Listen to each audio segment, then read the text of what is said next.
ఇది తొలుత గ్రామీణ లింక్ రోడ్లకు మాత్రమే ఉపాధి హామీలో అనుమతి ఉండే అధ్యక్ష. క్రమంగా సిమెంట్ రోడ్లు తర్వాత అనుమతి వచ్చేలా రాష్ట్ర ప్రభుత్వం అనుసంధానం చేసింది. గ్రామ పంచాయతీ అంగన్వాడీ భవనాలు మహిళా సమాఖ్య భవనాలు కూడా ఉపాధి హామీలు అనుసంధానం చేసుకొని నిర్మించాలో ఏర్పాటు చేసింది అధ్యక్ష. ఇలా రాష్ట్రంలో సుమారు 266 రకాల పనులు ఉపాధి హామీకి అనుసంధానం అయినాయి అధ్యక్ష. అవేమీ మార్చడం లేదు అధ్యక్ష.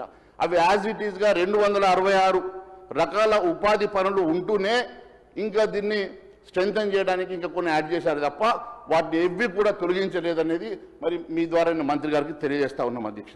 మరి అది ఆల్రెడీ చట్టం వచ్చి ఇంప్లిమెంట్ అవుతుంది, మరి బహుశా వరకు అప్డేట్ కానట్టు అధ్యక్ష. ఈ వరకు రాష్ట్ర ప్రభుత్వం తనదైన చట్టం చేయాల్సి ఉంటుంది అధ్యక్ష. మరి రాష్ట్రం తన చట్టం తీసుకొచ్చి మీరు ఇంకా దీన్ని మరి ఎట్లా మాడిఫై చేస్తారు, ఎట్లా మరి ఉపాధి హామీ కింది వరకు కూడా అందరికి అందజేయడానికి మీరు ఏం చర్యలు తీసుకుంటున్నారో అది మీరు ఒకసారి ఆలోచన చేయాలి అధ్యక్ష. కొత్త చట్టం ప్రకారం ఏ రాష్ట్రానికి ఆ రాష్ట్రం అవసరాలకు అనుగుణంగా ఉపాధి హామీ పథకాలు రూపొందించుకోవాలి. దాని అమలుకు అయ్యే వ్యయం కేంద్ర రాష్ట్ర ప్రభుత్వాలు 60-40 నిష్పత్తిలో భరిస్తాయి. ఇంతకు ముందు కేంద్రం 90%, రాష్ట్రం 10% భరిస్తే పెరిగిన పని దినాలకు అనుగుణంగా రాష్ట్ర కేంద్ర ప్రభుత్వాల మరి నిష్పత్తి 60-40గా మార్చింది అధ్యక్ష. అది ఉపాధి హామీ పథకంలో ఈరోజు ఉన్నటువంటి అనేకమైనటువంటి అంశాల గురించి మాట్లాడుతున్నటువంటి మరి మంత్రి గారిని నేను సూటిగా 2 ప్రశ్నలు అడుగుతాను అధ్యక్ష. మరి రైతు కూలీలే ఉపాధి హామీ కూలీలు అధ్యక్ష.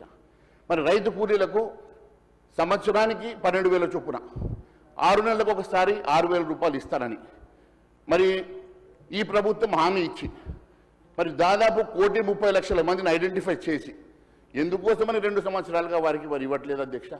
అంటే రైతు కూలీల మీద ఉపాధి హామీ కార్మికుల మీద వీరికి ఏ రకమైనటువంటి ప్రేమ ఉన్నదో దీన్ని బట్టి స్పష్టమైతే ఉంది అధ్యక్ష. వీళ్లకు డబ్బులు ఇవ్వడానికి అట్టడుగు బడుగు బలైన వర్గాలకు అండగా ఉండడానికి వారికి ఇచ్చిన హామీలు నెరవేర్చడానికి మాత్రం చేతులు రావు అధ్యక్ష. కేవలం రాజకీయ విమర్శలు చేయడానికి మాత్రం ముందుకు వస్తారు అధ్యక్ష. మరి ఈ రోజు నేను అడుగుతా ఉన్నాను అధ్యక్ష, ఈరోజు మా మీద బటన్ పడ్డది, మూరిగా నక్క మీద తాటకు పడ్డది అని చెప్పేటువంటి మంత్రి గారు మరి మీరు ఇచ్చిన హామీలు కూడా ఎందుకు నెరవేరుస్తలేరు? మరి ఉపాధి హామీ కార్మికులే ఈరోజు రైతు కూలీలు కదా. మరి రైతు కూలీలకు మీరు ఒప్పుకున్నటువంటి సంవత్సరానికి 12,000, 6 నెలలకు ఒకసారి 6,000 రూపాయలు ఇస్తామని చెప్పి ఈరోజు 2 సంవత్సరాలు గడుస్తున్నా ఎందుకోసమని వారికి ఇవ్వడం లేదు? మీరు దాదాపు 1,30,00,000 మంది ఐడెంటిఫై చేసి కూడా ఈ రోజు వరకు కూడా వారి కోసం ఎందుకు మీరు ఇవ్వడం లేదో, ఇచ్చిన హామీలు ఎందుకు నెరవేర్చలేరు? మరి మీరే చెప్పారు కదా దీంట్లో అత్యధికంగా ఎస్సీ ఎస్టీ బీసీలే ఉన్నారని చెప్పారు కదా. మరి ఎస్సీ ఎస్టీ బీసీలకు మీరు ఇచ్చిన హామీల సంగతి ఏమైంది? మీరు ఎస్టీ డిక్లరేషన్ ఏమైంది? ఎస్టీ డిక్లరేషన్ ఏమైంది? బీసీ డిక్లరేషన్ ఏమైంది? వారికి ఇచ్చిన హామీలు ఏమైనా? ఇప్పుడు వారికి అనేకమైనటువంటి హామీలు ఇచ్చి వారిని మోసం చేసి అధికారంలోకి వచ్చి ఈ రోజు వరకు ఇచ్చినటువంటి హామీలు నెరవేర్చినటువంటి మీరు ఈ రోజు ఏ ముఖం పెట్టుకొని మాట్లాడుతూ ఉన్నారో సమాధానం చెప్పాలని అడుగుతా ఉన్నాను అధ్యక్ష.